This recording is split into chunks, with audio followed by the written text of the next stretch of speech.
gua ding yang gerah. Bahasa rupiah mah nggak gerah. Tetap harus mengabari masyarakat bahwa di sana tuh baik-baik aja. Gak ada sumber alam yang dikeruk banyak, hanya dikit doang. Tetaplah fokus pada pemilihan presiden, gosip politik, dan gosip artis. Fokus ke sana ya wahai masyarakat. Janganlah menambah isi kepala masyarakat dengan data-data sumber daya alam yang gak penting ini. Gak penting. Yang penting tuh artis, yang penting tuh politik. Oh, apa yang buat gua gerah? Karena yang dibayar hanya NPI Nickel Pig Iron. Mineral ikutannya kagak dibayar. Bukti, mengutip buku Potensi Logam Tanah Jarang di Indonesia. Logam tanah jarang merupakan salah satu mineral strategis yang termasuk critical mineral yang terdiri dari 17 unsur. Kita sebut sebagian aja seperti scandium atau Sc, lanthanum atau La, cerium atau Ce, kemudian neodymium, Nd, dan lain sebagainya. 2 minggu yang lalu kebetulan menyempatkan datang ke sebuah wilayah di Maluku Utara, tepatnya di Pulau Halmahera. Melihat banyak perubahan di sana, di mana terakhir kali ke sana mungkin lebih dari 10 tahun yang lalu, saya cukup surprise. Sekarang, ketika ke wilayah Lelylef, mendadak wilayah tersebut menjadi kota tambang dan pemrosesan nikel yang luar biasa sibuknya. Dengan wajah manusianya, semuanya beda dengan manusia lokal yang saya lihat 10 tahun yang lalu di wilayah yang sama. Ada banyak perusahaan dan mata saya fokus ke satu saja. Daripada fokus ke 4 perusahaan Tiongkok bikin sakit hati, mending atu aja, Tingsan Holding. Dalam 1 tahun diperkirakan lebih dari 800.000 ton nikel keluar dari pelabuhan pribadi milik perusahaan Tiongkok Tingsan Holding. Isi kepala seorang bosman yang bodoh ini langsung menghitung.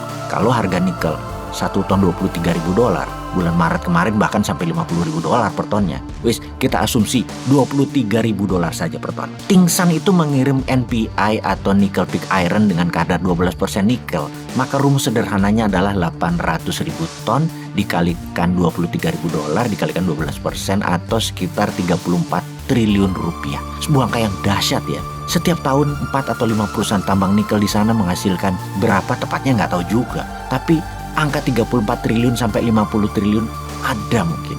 Dan mungkin lebih penjualan nikelnya.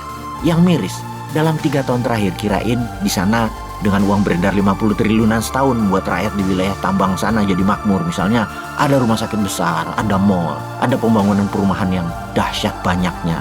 Ternyata sama, masih gitu-gitu aja. Nggak ada perubahan masyarakatnya. Oh lupa, duitnya yang 34 sampai 50 triliun rupiah itu kan pemiliknya bukan orang Indonesia, pemiliknya asing, pegawainya asing. Cuman kontraktor aja orang luar yang mungkin hanya 1%-an dari KHP sekali ongkosnya. Sisanya ya bukan di Lelylef cuannya. Kan kebijakan yang harus didukung adalah foreign investment. Ya begini jadinya, jangan harap ada perubahan di Lelylef. Lihat aja nanti 10 tahun lagi ketika sumber nikelnya habis. Kosong itu wilayah, jadi gersang tandus, tetap miskin. Jangan-jangan di bawah 10 tahun udah habis. Dilihat dari cara nambangnya yang geragas dan brutal itu. Main buang, numpuk sana, numpuk sini sisa tambang. Alat berat masuk, gaspol, nggak pakai strategi tambang yang sehat. Gerakannya kayak ngejar target, aji mumpung, sikat. Alat pabriknya pun rasanya bekas. Sehingga nanti kalau nikelnya sudah habis ya tinggal besi tua, ya tinggalin aja. Hebat ya mereka itu, hebat sekali mereka. Terus cara memajaknya bagaimana ya? Ini negara untung apa enggak ya Indonesia ini? Jangan-jangan nggak jelas juga hasil pajaknya. Orang nggak ada pejabat penting negara kok di sana. Bahkan kontraktor mengeluarkan alat berat dari kapal Tiongkok tanpa surat, tanpa bea cukai. Karena pelabuhan laut itu milik Tingsan langsung. Hanya pakai kunci kontak, starter, greng, keluar aja tuh alat berat dari Tiongkok, langsung dipakai. Oh lupa, ada pembangunan kok di sana. Di depan kantor Huawei di Lelylef tersebut ada landasan pesawat terbang pribadi langsung dari Tiongkok yang panjangnya rasanya bisa dituruni oleh Jumbo 747. Mungkin hampir 3 km panjangnya. Ini private area loh, tapi itu asumsi gua aja, lebay. Kurang lebih mungkin 2 km mah. Pesawat Bombardier atau Gulfstream mah bisa landing dan take off. Oh iya, mau nanya, pajak dari beginian ada di APBN itu di kolom mana ya? Biar rakyat tahu negara dapat berapa dari sisi pajak. Capek rakyat diperes-peres pajak terus sementara yang gede-gede beginian dapat nggak tuh negara? Duh, keingetan aja. Kalau perusahaan tadi milik rakyat atau pengusaha Indonesia, pasti harta kekayaannya buat membangun tanah air ya. Oh tetapi lupa lagi bosman ini. Kan didoktrin orang Indonesia tuh nggak punya duit, nggak punya modal. Jadi kalau membangun harus pakai hutang. Dan nggak bakal nambang nikel itu pengusaha Indonesia. Lah hutang kok berani, printing money kok nggak berani sih bos. Kan ada underlying proyeknya. Ya nickel pig iron itu dan tambang nikel. Bagaimana sih mikirnya? Ya print aja kasih pengusaha lokal. Kalau asing yang punya proyek duitnya. Kalau dikatakan 1 tahun Indonesia menjual 300 triliun rupiah dari berbagai wilayah, bukan dari wilayah Halmahera aja, termasuk dari Sulawesi dan lain sebagainya, itu uangnya Tiongkok, bukan uangnya si Wakidi, bukan uangnya si Paijo, bukan uangnya Daeng, bukan uangnya Buyung, uangnya Tiongkok, paham ya? Karena semuanya Tiongkok. Gak bangga harusnya pejabatnya, karena selain uangnya Tiongkok yang banyak, tanah air sumber daya alamnya habis, dalam 10 tahun lagi tinggal galian tambang rusa. Ada lagi yang kita bikin gerah. Gua ding yang gerah, bahasa rupiah mah gak gerah. Tetap harus mengabari masyarakat bahwa di sana tuh baik-baik aja, gak ada sumber alam yang dikeruk banyak, hanya dikit doang. Tetaplah fokus pada pemilihan presiden, gosip politik dan gosip artis. Fokus ke sana ya masyarakat. Janganlah menambah isi kepala masyarakat dengan data-data sumber daya alam yang gak penting ini. Gak penting. Yang penting tuh artis, yang penting tuh politik. Apa yang buat gua gerah? Karena yang dibayar hanya NPI Nickel Pig Iron. Mineral ikutannya kagak dibayar. Bukti, mengutip buku Potensi Logam Tanah Jarang di Indonesia, logam tanah jarang merupakan salah satu mineral strategis yang termasuk critical mineral yang terdiri dari 17 unsur.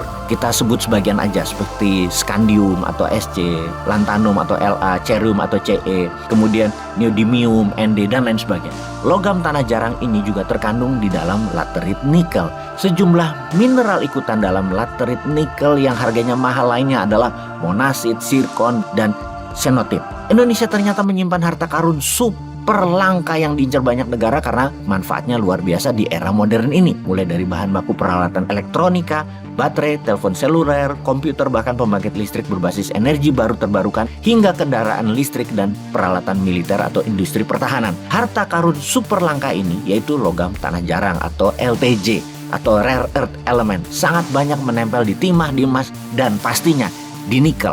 Gua kencengin ya, pastinya di nikel. Komoditas ini dinamai logam tanah jarang karena didasarkan pada asumsi yang menyatakan bahwa keberadaan logam tanah jarang ini tidak banyak dijumpai. Namun pada kenyataannya, logam tanah jarang ini melimpah di tanah air Indonesia, melebihi unsur lain dalam kerak bumi. Yang bersyukurnya adalah pejabat Indonesia itu tidak peduli akan hal ini. Siapa yang bersyukur? Ya Tiongkok, siapa lagi?